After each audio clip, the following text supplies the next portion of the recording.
Next time ಅಕ್ಕಿ ರೊಟ್ಟಿ ಮಾಡಿದ್ರೆ ಈ ರೀತಿ ಮಾಡ್ಕೊಳ್ಳಿ, ಎಷ್ಟೊತ್ತಿಟ್ಟರೂ ಗಟ್ಟಿಯಾಗಲ್ಲ, ಇದೇ ರೀತಿ ಮೃದುವಾಗೇ ಇರುತ್ತೆ. ಇನ್ನೇನು ಶಾಲೆ ಶುರುವಾಗ್ತಾ ಇದೆ ಅಲ್ವಾ, ಮಕ್ಕಳ ಟಿಫನ್ ಬಾಕ್ಸ್ಗೂ ನೀವು ಇದನ್ನು ಮಾಡಿ ಕೊಟ್ಟು ಕಳಿಸ್ಬೋದು. ತುಂಬಾ ಸಾಫ್ಟಾಗೂ ಇರುತ್ತೆ, ಟೇಸ್ಟಿಯಾಗೂ ಇರುತ್ತೆ. ಸೊ ಬನ್ನಿ ಹಾಗಿದ್ರೆ ಈ ಸಾಫ್ಟಾಗಿರುವಂಥ ಅಕ್ಕಿ ರೊಟ್ಟಿನ ಮಾಡೋದು ಯಾವ ರೀತಿ ಅಂತ ನೋಡೋಣ. ಮೊದಲು ನಾನಿಲ್ಲಿ 2 ಕಪ್ ಅಕ್ಕಿ ಹಿಟ್ಟನ್ನ ತೊಗೊಂಡಿದ್ದೀನಿ. ಮನೆಯಲ್ಲೇ ಮಾಡಿರುವಂಥ ಅಕ್ಕಿ ಹಿಟ್ಟು ಅಥವಾ ಅಂಗಡಿ ಅಕ್ಕಿ ಹಿಟ್ಟು ಯಾವುದು ಬೇಕಾದರೂ ಉಪಯೋಗಿಸ್ಬೋದು. ಇದಕ್ಕೇನೆ ರುಚಿಗೆ ತಕ್ಕಷ್ಟು ಉಪ್ಪು, ಅರ್ಧ ಟೀ ಸ್ಪೂನ್ ಜೀರಿಗೆ ಸೇರಿಸ್ಬಿಟ್ಟು ಇದನ್ನು ಮೊದಲು ಚೆನ್ನಾಗಿ ಮಿಕ್ಸ್ ಮಾಡ್ಕೊಳ್ಳಿ. ಈಗ ಇದಕ್ಕೆ ತುರಿದಿಟ್ಕೊಂಡಿರುವಂಥ 1 ಮುಲ್ಲಂಗಿ, 1 ಕಪ್ ಸೌತೆಕಾಯಿ, 1 ಕಪ್ ಕ್ಯಾರೆಟ್ ಸೇರಿಸ್ಕೊಂಡಿದ್ದೀನಿ. ಕ್ಯಾರೆಟು, ಮುಲ್ಲಂಗಿ, ಸೌತೆಕಾಯಿ ಎಲ್ಲ ಸೇರಿಸಿ ನೀವು ರೊಟ್ಟಿ ಮಾಡೋದ್ರಿಂದ ರೊಟ್ಟಿ ಸಾಫ್ಟಾಗೂ ಇರುತ್ತೆ, ಟೇಸ್ಟಿಯಾಗೂ ಇರುತ್ತೆ, ಮಕ್ಕಳಿಗೂ ಇಷ್ಟ ಆಗುತ್ತೆ. ತರಕಾರಿ ತಿಂದೇ ಇರೋ ಮಕ್ಕಳಿಗೆ ಈ ರೀತಿ ಮಾಡಿಕೊಡಿ, ಖಂಡಿತ ಇಷ್ಟಪಟ್ಟು ತಿಂತಾರೆ. ಇದರ ಜೊತೆಗೇ 1 ಮೆಣಸಿನ್ಕಾಯಿನ ಸಣ್ಣದಾಗಿ ಕಟ್ ಮಾಡಿ ಸೇರಿಸ್ಕೊಂಡಿದ್ದೀನಿ. ಮಕ್ಕಳಿಗೋಸ್ಕರ ಮಾಡ್ತಾ ಇದ್ದೀರಾ ಅಂದರೆ ಮೆಣಸಿನ್ಕಾಯಿನ ಸ್ಕಿಪ್ ಮಾಡ್ಕೊಳ್ಬೋದು ಅಥವಾ ಪೇಸ್ಟ್ ಮಾಡಿಬಿಟ್ಟು ಸೇರಿಸ್ಕೊಳ್ಳಿ. ಸಣ್ಣದಾಗಿ ಕಟ್ ಮಾಡ್ಕೊಂಡಿರುವಂಥ ಕೊತ್ತಂಬರಿ ಸೊಪ್ಪು ಸ್ವಲ್ಪ ಕರಿಬೇವಿನ ಎಲೆ ಸೇರಿಸ್ಕೊಂಡು ಇದೆಲ್ಲವನ್ನು ಮೊದಲು ಚೆನ್ನಾಗಿ ಮಿಕ್ಸ್ ಮಾಡ್ಕೊಳ್ಬೇಕು. ನೀವು ಇದರ ಜೊತೆಗೆ ಬೇಕಿದ್ರೆ ಮೆಂತ್ಯ ಸೊಪ್ಪು, ಸಬ್ಸಿಗೆ ಸೊಪ್ಪೆಲ್ಲ ಸೇರಿಸ್ಬಿಟ್ಟು ಮಾಡಿದ್ರೆ ರೊಟ್ಟಿ ಇನ್ನೂ ರುಚಿಯಾಗಿರುತ್ತೆ. ನೋಡಿ, ಈ ರೀತಿ ಇದನ್ನು ಮಿಕ್ಸ್ ಮಾಡಿಕೊಂಡು ಈಗ ಇದಕ್ಕೆ ಚೆನ್ನಾಗಿ ಬಿಸಿಯಾಗಿರುವಂಥ ಬಿಸಿನೀರನ್ನ ಸ್ವಲ್ಪ ಸೇರಿಸ್ಕೊಳ್ತಾ ಮಿಕ್ಸ್ ಮಾಡ್ಕೊಳ್ಬೇಕು.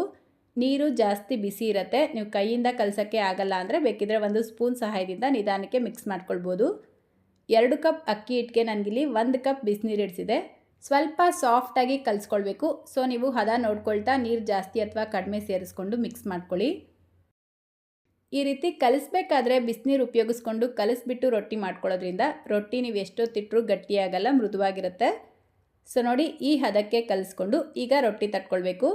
ರೊಟ್ಟಿ ತಟ್ಕೊಳ್ಳೋದಕ್ಕೆ ನಾನಿಲ್ಲಿ ಹೋಳಿಗೆ ಶೀಟ್ನ ಉಪಯೋಗಿಸ್ಕೊಳ್ತಾ ಇದ್ದೀನಿ. ನೀವು ಬೇಕಿದ್ರೆ ಬಾಳೆ ಎಲೆ ಅಥವಾ ಬಟರ್ ಶೀಟ್ ಉಪಯೋಗಿಸ್ಕೊಂಡು ಮಾಡ್ಕೊಳ್ಬೋದು.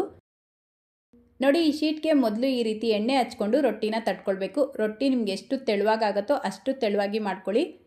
ನೀವು ಮಂದವಾಗಿ ತಟ್ಕೊಂಡ್ರೆ ರೊಟ್ಟಿ ದಪ್ಪನೂ ಇರುತ್ತೆ, ತಿನ್ನೋದಕ್ಕೂ ಚೆನ್ನಾಗಿರೋದಿಲ್ಲ, ಗಟ್ಟಿಯಾಗಿಬಿಡುತ್ತೆ. ಸೊ ಎಷ್ಟು ತೆಳುವಾಗುತ್ತೋ ಅಷ್ಟು ತೆಳುವಾಗಿ ರೊಟ್ಟಿನ ತಟ್ಕೊಂಡು ಚೆನ್ನಾಗಿ ಬಿಸಿಯಾಗಿರುವಂಥ ತವಾಗೆ ಸ್ವಲ್ಪ ಎಣ್ಣೆ ಹಚ್ಬಿಟ್ಟು ರೊಟ್ಟಿನ ಮಾಡ್ಕೊಳ್ಬೇಕು.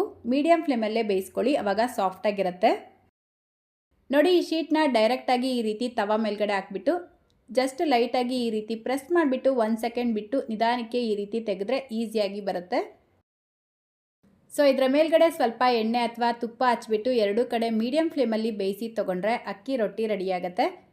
ಇದೇ ರೀತಿ ನೀವು ಉಳಿದಿರುವಂಥ ಎಲ್ಲ ಅಕ್ಕಿ ರೊಟ್ಟಿನೂ ಮಾಡ್ಕೊಳ್ಬೇಕು. ಅಕ್ಕಿ ರೊಟ್ಟಿ ನೋಡಿದ್ರೇ ನಿಮಗೆ ಗೊತ್ತಾಗ್ತಾ ಇರ್ಬೋದು ಎಷ್ಟು ಸಾಫ್ಟಾಗಿದೆ ಅಂತ, ತುಂಬಾ ಚೆನ್ನಾಗಿ ಬರುತ್ತೆ. ನಾನು ಆಗಲೇ ತಿಳಿಸ್ದಾಗೆ ನೀವು ಎಷ್ಟೊತ್ತಿಟ್ಟರೂ ಇದು ಗಟ್ಟಿಯಾಗಲ್ಲ, ಇದೇ ರೀತಿ ಸಾಫ್ಟಾಗೇ ಇರುತ್ತೆ. ನಾವಿದರಲ್ಲಿ ಕ್ಯಾರೆಟ್, ಸೌತೆಕಾಯಿ, ಮುಲ್ಲಂಗಿ ಎಲ್ಲ ಸೇರಿಸಿರೋದ್ರಿಂದ ರುಚಿ ಕೂಡ ಅಷ್ಟೇ ತುಂಬಾ ಚೆನ್ನಾಗಿರುತ್ತೆ. ನಿಮ್ಗೆ ಇಷ್ಟ ಇರುವಂಥ ಉಪ್ಪಿನಕಾಯಿ ಅಥವಾ ಚಟ್ನಿ ಜೊತೆಗೆ ಸರ್ವ್ ಮಾಡಿ, ತುಂಬ ಟೇಸ್ಟಿಯಾಗಿರುತ್ತೆ. ಸೊ ಇವತ್ತಿನ ಈ ಹೆಲ್ತಿ ಆ್ಯಂಡ್ ಟೇಸ್ಟಿಯಾಗಿರುವಂಥ ಅಕ್ಕಿ ರೊಟ್ಟಿ ರೆಸಿಪಿ ನಿಮ್ಮೆಲ್ಲರಿಗೂ ಇಷ್ಟ ಆಗಿದೆ ಅಂತ ಅಂದ್ಕೊಳ್ತೀನಿ. ಇಷ್ಟ ಆಗಿದ್ರೆ ಲೈಕ್, ಶೇರ್, ಕಮೆಂಟ್ ಮಾಡೋದನ್ನು ಮರಿಬೇಡಿ. ನಮ್ಮ ಚಾನಲ್ನ ಹೊಸದಾಗಿ ನೋಡ್ತಾ ಇದ್ರೆ ಸಬ್ಸ್ಕ್ರೈಬ್ ಮಾಡ್ಕೊಳ್ಳಿ. ಫೇಸ್ಬುಕ್ಕಲ್ಲಿ ನೋಡ್ತಾ ಇದ್ರೆ ಫಾಲೋ ಮಾಡಿ ಅಂತ ಹೇಳ್ತಾ ಇದೇ ರೀತಿ ಮತ್ತೊಂದು ರೆಸಿಪಿಯೊಂದಿಗೆ ಸಿಗೋಣ. Thank you.